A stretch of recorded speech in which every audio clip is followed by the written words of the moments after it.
Hi, and welcome to the X22 Report Spotlight. Today we have a returning guest, John Rubino. John authored and co-authored multiple books. John is the creator and owner of the website dollarcollapse.com, and I am very happy to have him back on the X22 Report Spotlight. John, welcome back to the Spotlight. Hey, Dave. Good to be back. Hey, thanks for being back. And let's start off with what is happening in the economy with personal savings, which we see they're declining. The debt level for individuals, for corporations, they are skyrocketing right now. My question to you is, also governments, I have to say, the government debt is surging and skyrocketing right now. How much longer can this, be sustained, all this debt? Is it possible to continue on with this another 5, 10, 20 years? Well, that's the big question, isn't it?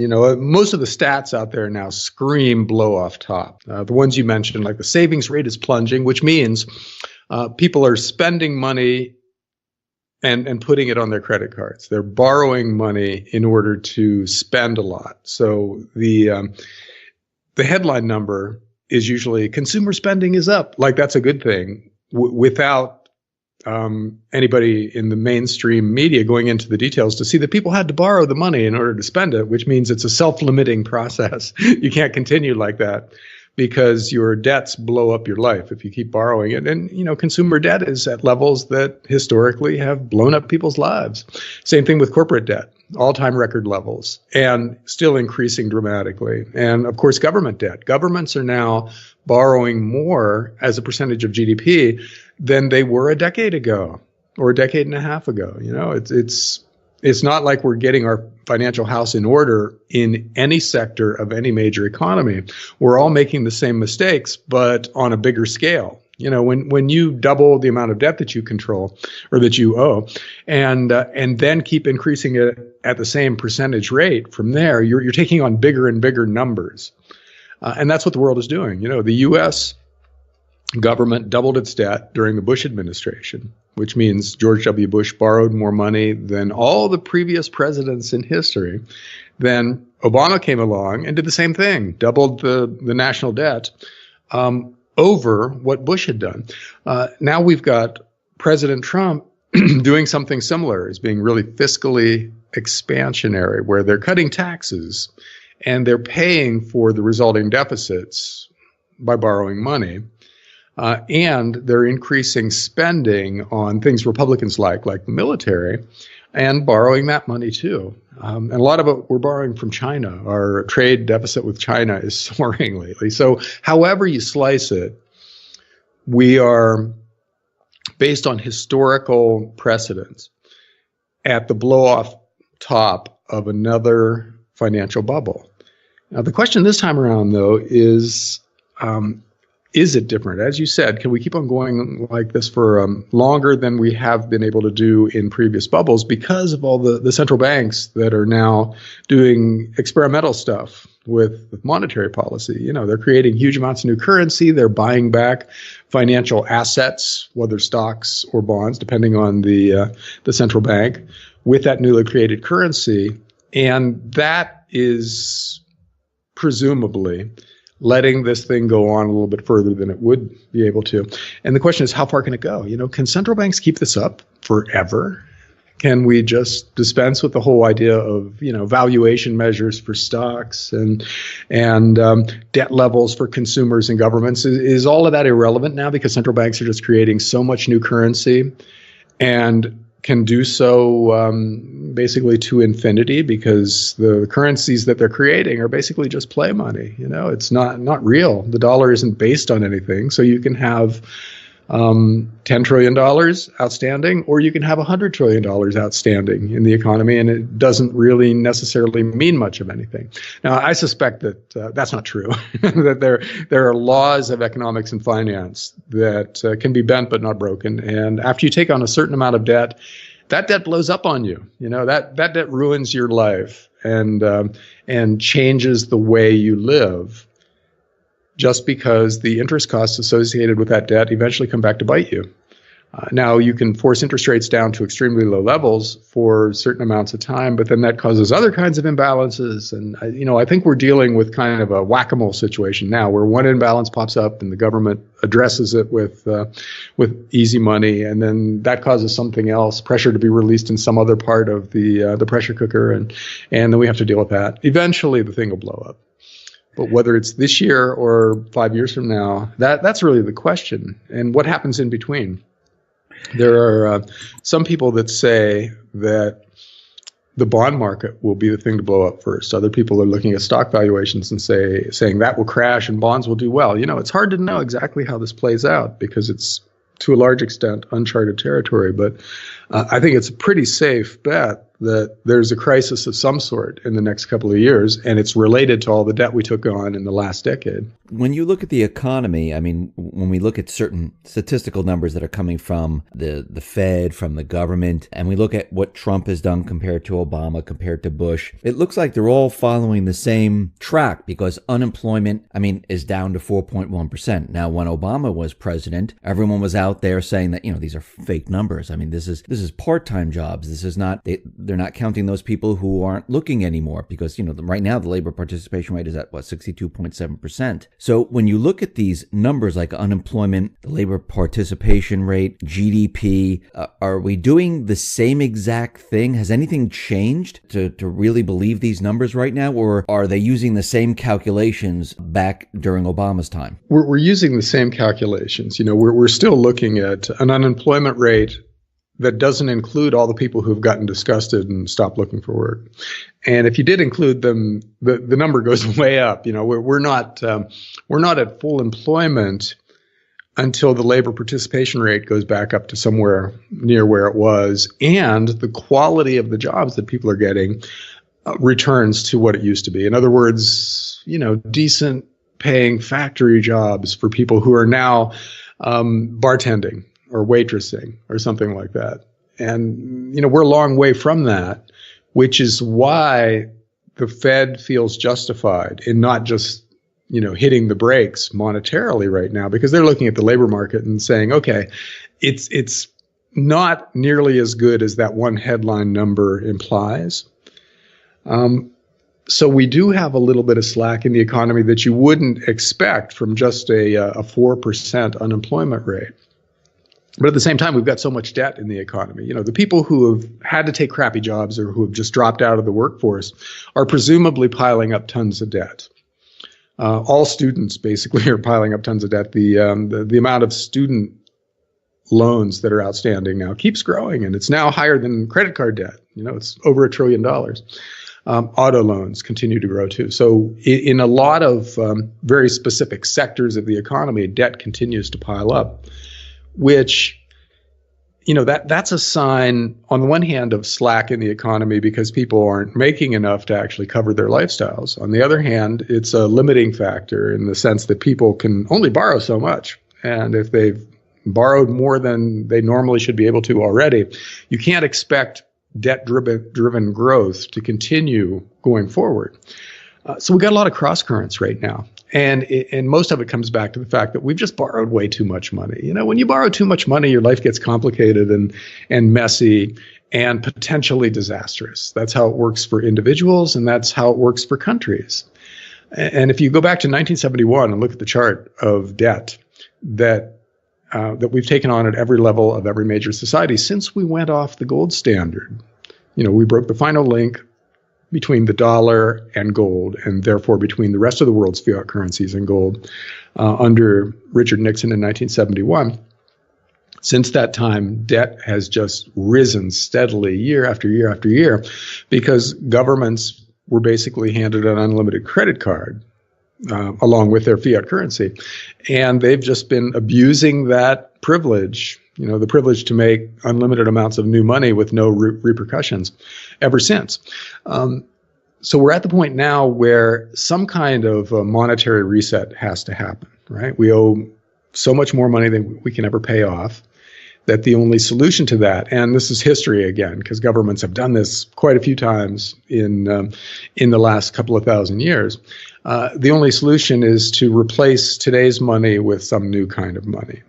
Either you devalue your currency by some really extreme amount so that your debts, which are still denominated in the old currency, are easy to pay back. In other words, if we cut the value of the dollar in half, we still owe the same number of dollars, but the dollar is worth so much less that it's easy for us to pay back the debt that we've taken on. The whole world has to do that. And exactly how they do that and what the repercussions are of that aren't clear. So that's what we're dealing with going forward, is that we've basically run out of wiggle room with the current set of monetary policies. That is, with a fiat currency that governments create in unlimited quantities and then turn around and encourage people to borrow huge amounts of money in order to cover the debts that were taken on by the government. That process has to end at some point in the not too distant future. And it'll probably end via some kind of a monetary reset where we either devalue all the big fiat currencies against gold and go back to a gold standard, or adopt the special drawing rights of the IMF, or go to Bitcoin or something like that, where we no longer have to pay our bills in this expensive currency that we've got now. We'll have a cheaper currency that maybe gets us through. That's going to be really disruptive. And I think that's the big investment play going forward, is navigating this and positioning yourself so that you make out when the big fiat currencies of the world fail. And that's not an easy proposition because, as I said, there are so many cross currents. Do you short bonds? Do you go long bonds in that kind of a situation? Do you short stocks, or do you short just one category of stocks? What about other currencies? Do you want to just short the euro? You could do that. I don't know. There's a combination of stuff that you can do, or do you want to go long gold and silver and just stay off the monetary playing field while all this is happening? So there's a combination of stuff that you could do to prepare for this. It's not clear exactly what the perfect combination is, but I think some variation on all the things that I just mentioned, some set of investment strategies that involve betting against the big fiat currencies and betting on real assets that will benefit in a monetary reset. I think that works. I think people will make a lot of money doing that going forward. But right now, the intellectual challenge is timing it right. Should we do it now, or should we do it in 2021? And getting the exact combination of those things right. And that's not easy. Nobody will get it perfectly, but a few very high-profile investors will do that, and they'll be the guys like the ones who were profiled in The Big Short after the housing bubble. We'll have a new set of those guys who make life-changing money by betting against the current system. And it would be nice to be one of them. But this time it's going to be a little different because of this reset. And what about those people that, who have pensions, those people that have their money, that just sitting in the bank, and they're very nervous. They don't want to do anything. They don't want to go to cryptocurrency. They don't want to go to gold and silver. They think that, everything's going to be fine. If I keep my dollars in the bank, I have my pension, and everything will be fine. It has worked out, every single time in the past. It will work out this time. If we are going through some sort of reset, or they have to devalue the dollar and they're bringing in or ushering in a new currency, what happens to those people? Because believe me, there's a lot of those people out there. Yeah, when a system breaks down, the people who have trusted the system are the ones who are the victims. And that's happening already. Somebody who saves a big chunk of his paycheck, puts it in the bank so he won't be a burden on his kids and so he'll be able to retire well.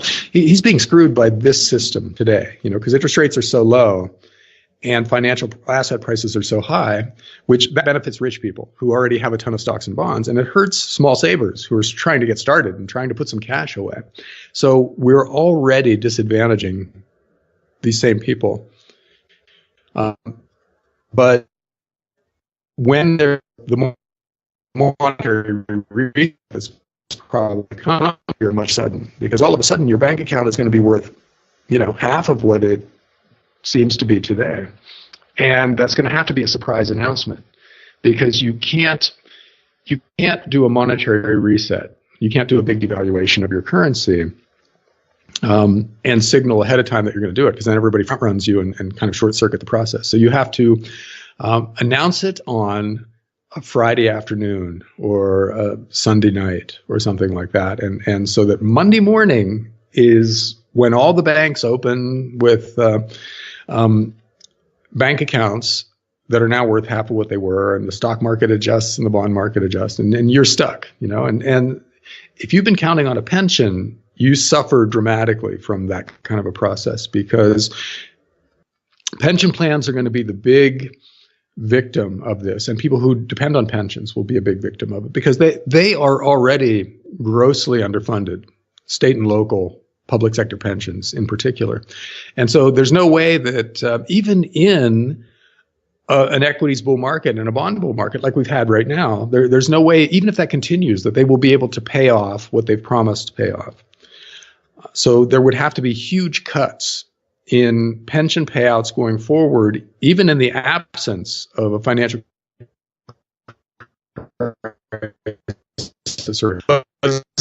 crisis and a monetary reset coming, and it's going to crush pension funds. Chicago's pension fund, for instance, for its teachers, let's say, is already so underfunded that those teachers are never going to get that money. They might get half that money that they expect. But that's in a pretty good environment for financial assets. Once the stocks and bonds that are owned by Chicago's teacher pension fund tank, and the fund goes from being, let's say, 50% funded to 30% funded, then it's basically over for these guys who are retiring and thinking they're going to live comfortably on their pension, because it just won't happen. That money doesn't exist, and it'll evaporate even further going forward. And so these are the people who have lived their lives correctly. They played by the rules. They've saved their money. They've stuck with the job long enough to be vested in a nice pension, and they're the ones who are going to be punished by this. So it's really despicable what the governments of the world have engineered, but there doesn't seem to be a way out of it. There doesn't seem to be a pain-free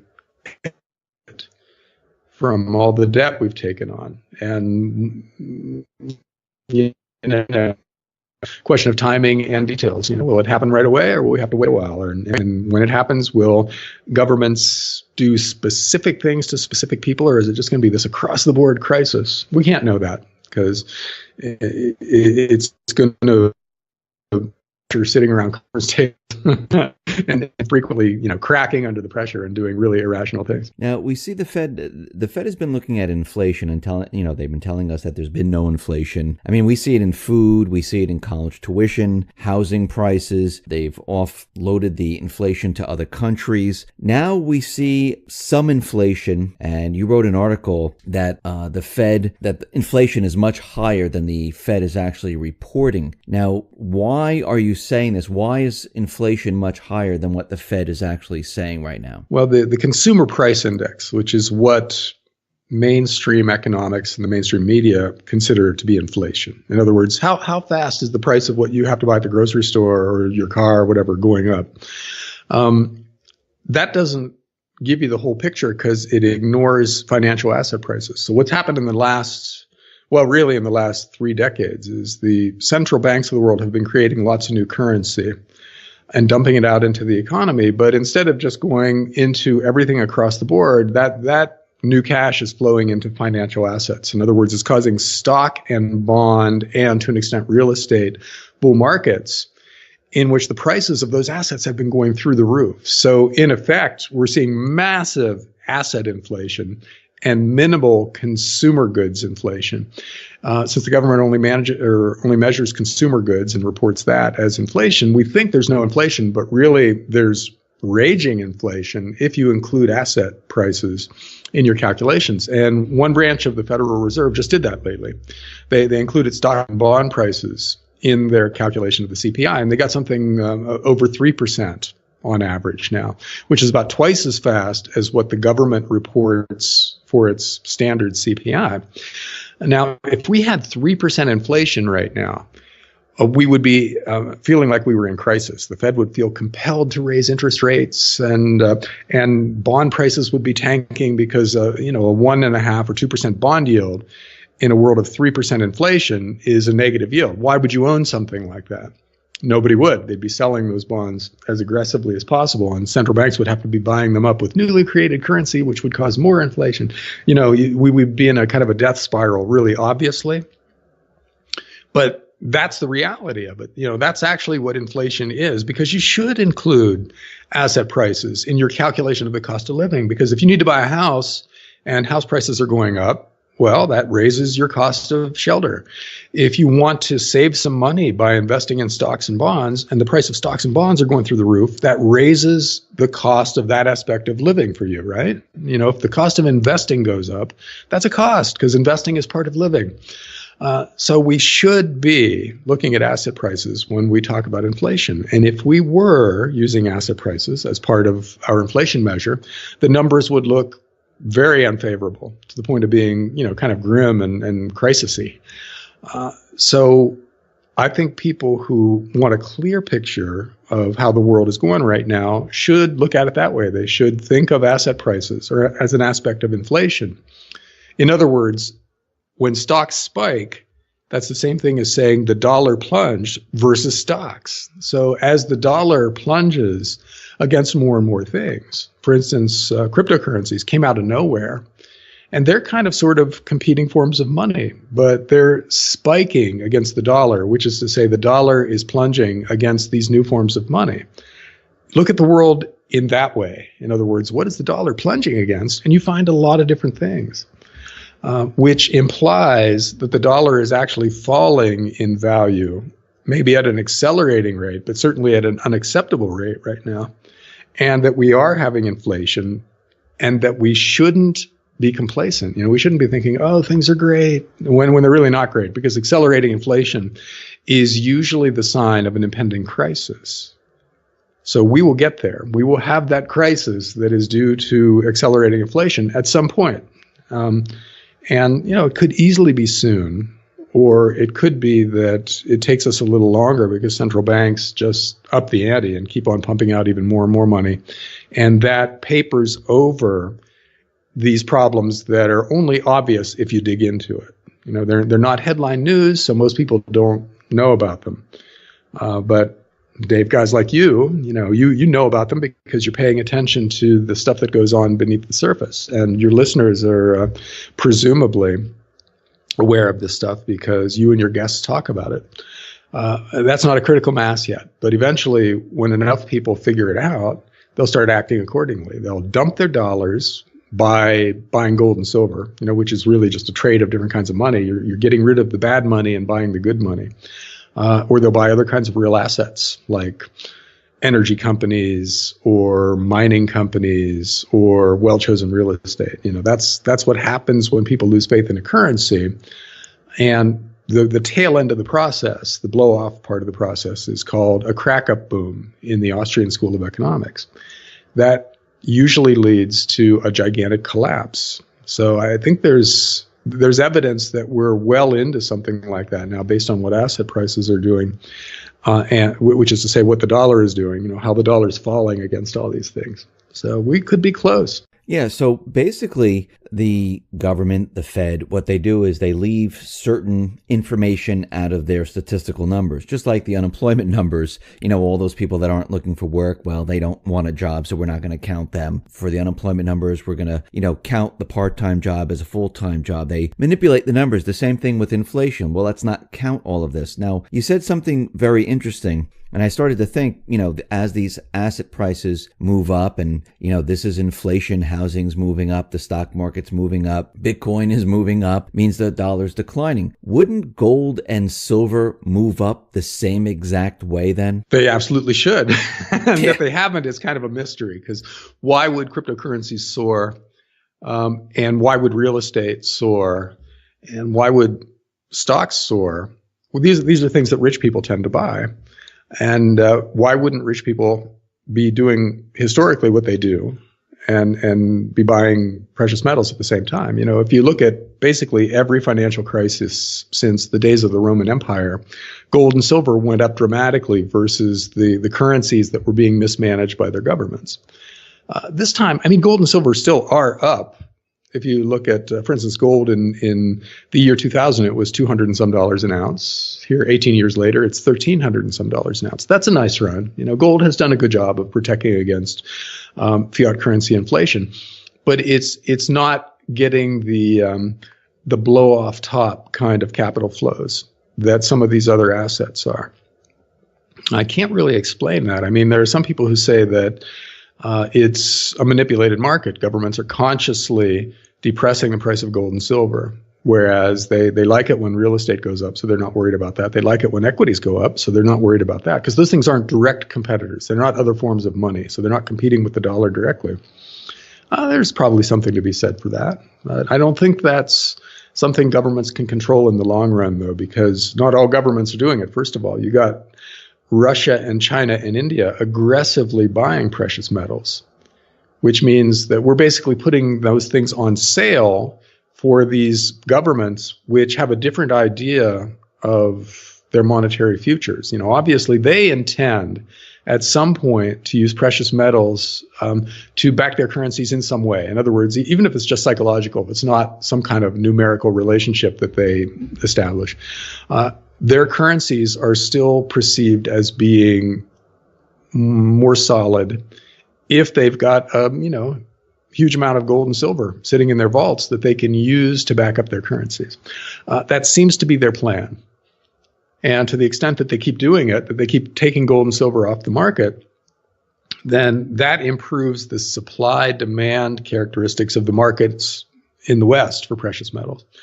So at some point, that the supply and demand calculus becomes so favorable for gold and silver that they just take off, and we make back all the lost ground. So we could easily have a parabolic jump in precious metals as part of the monetary reset that has to happen. It could easily be that the U.S. government just announces one Sunday night that we're now back on the gold standard at $10,000 an ounce, which means the dollar is worth 1/10,000th of an ounce of gold going forward.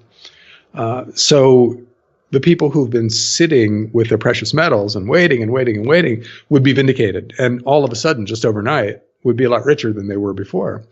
That could be the way it goes. It seems counterintuitive, though. You'd think people would be anticipating something like that, but it could just be that everybody's looking at the headline numbers in financial assets and not paying attention to the underlying cause of the blow off top in financial assets. And eventually they will come around to that kind of thinking. And it could be that cryptocurrencies have drained an awful lot of capital into, for instance, Bitcoin that would have gone into gold and silver, which is in the long run good for gold and silver, because at some point, cryptocurrency holders who have huge embedded profits will get worried about the volatility in that market, and they'll look for something else. They'll look for a way to cash out some of their Bitcoin and put it somewhere that's a little bit more stable. And gold and silver are the prime candidates for something like that. You're not going to buy Tesla stock at an all-time high in order to get stability, right? If you're selling your Bitcoin and trying to lock something away in a safe place. But gold and silver, they'll do that for you because they've done it for 3,000 years. So at some point, gold and silver become favored assets in this market.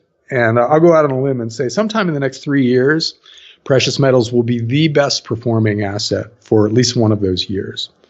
It could be 2018. We're rising right now in precious metals. They've had a good December and a pretty good beginning in January. And if that continues, then this might be a good year for precious metals. And if it's a good year for precious metals, that might get people interested. That becomes a headline thing. When gold is the best or one of the best performing assets in the market, people see that, where they wouldn't have seen gold, any kind of a headline about gold, at least in the past. And that gets them excited. Most of the market is basically made up of trend followers.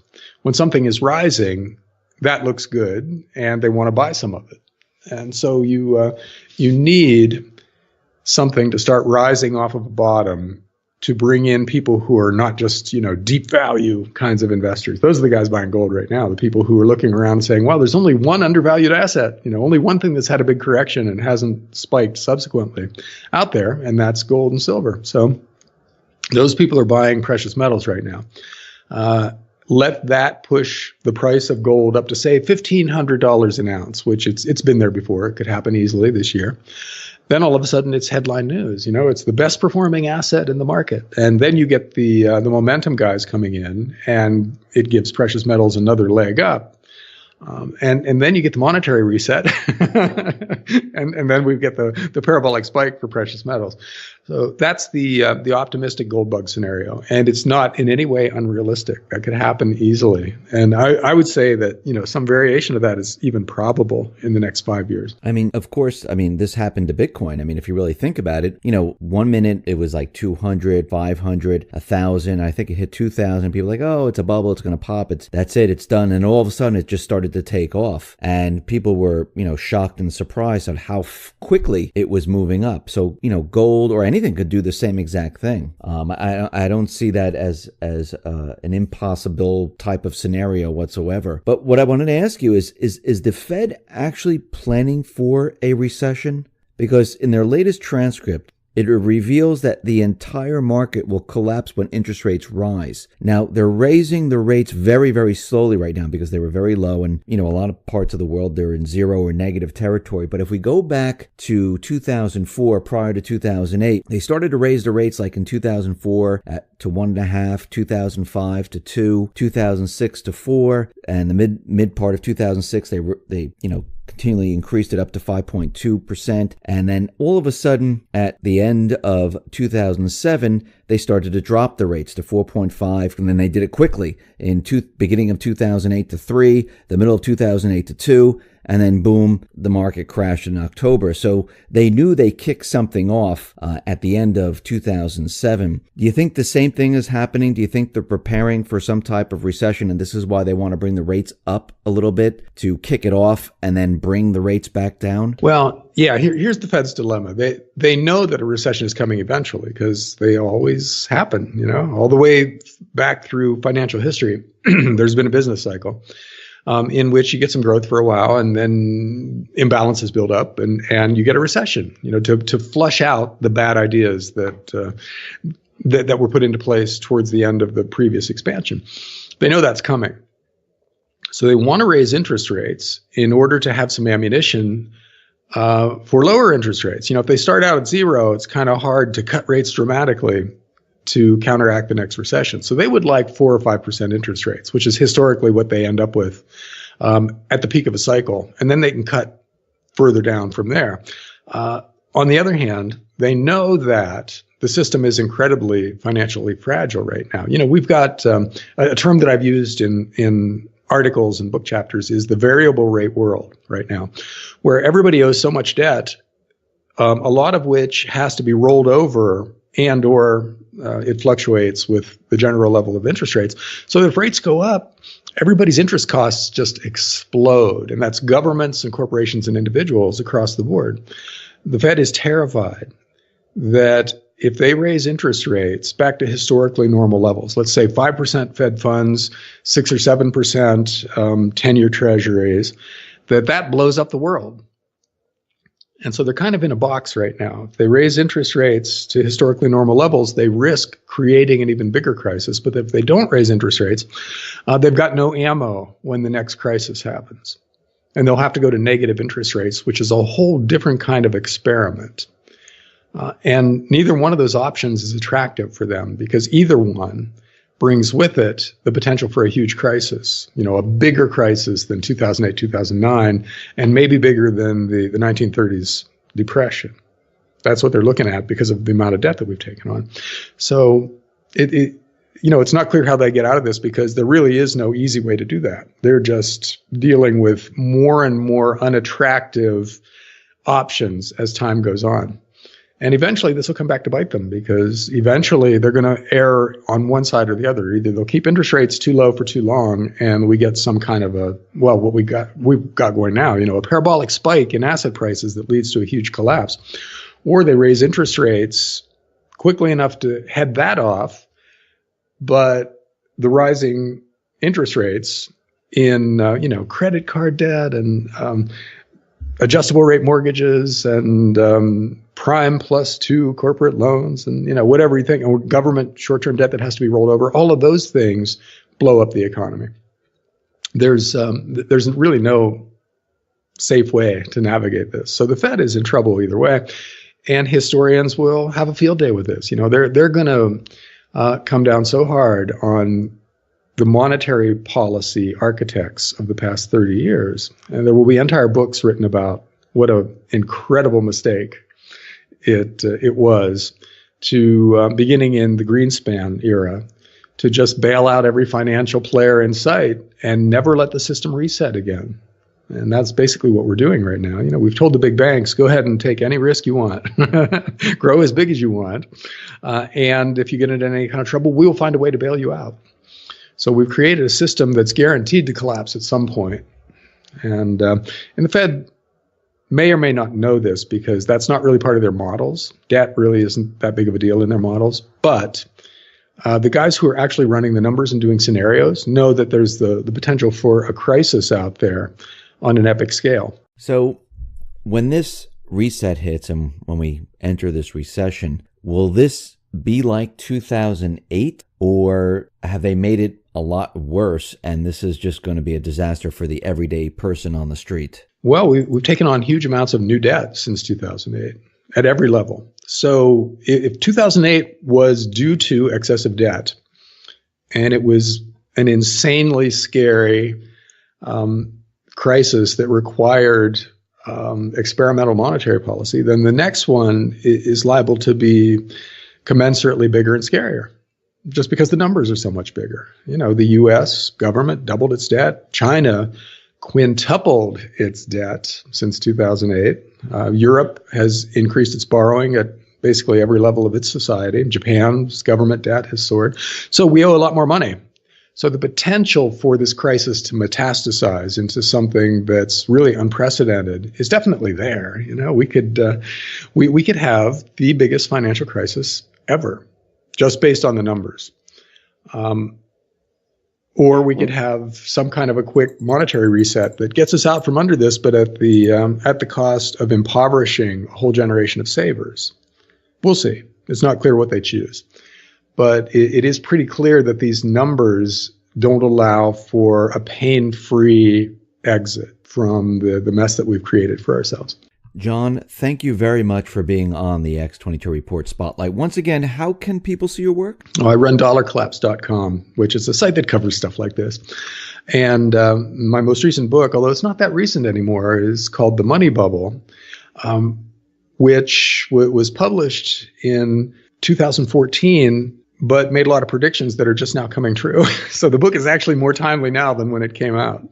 And that's available on Amazon.com or any online bookstore. All right. I'll include all the links at the bottom of the video to make it easier for everyone. I'll include the link to your site and to your books at the bottom of this video. So if anybody wants to buy the book or go to your site, they can just do that. John, once again, thank you very much for being on the X22 Report Spotlight. I really appreciate it.